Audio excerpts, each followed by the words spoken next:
আসসালামু আলাইকুম গাইস, সবাই কেমন আছেন? আমাদের শান্তিনগর জয়নুল আবেদিন সড়কে আজকে বন্যা দেখা দিয়েছে, কৃত্রিম বন্যা।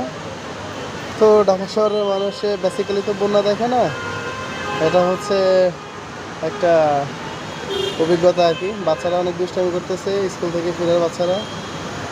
আর এই যে দেখেন জাহাজগুলো চলতেছে, ছোট ছোট। এই যে একটা জাহাজ আসছে, এই বড় একটা জাহাজ আসছে, এই যে দেখুন।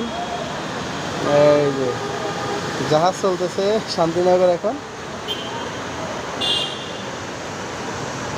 এই যে আমার মামারা এসেছে, মামারা। এই যে মামারা জাহাজ চালাইতেছে, জাহাজ। এই যে মামা মামা চলে গেল।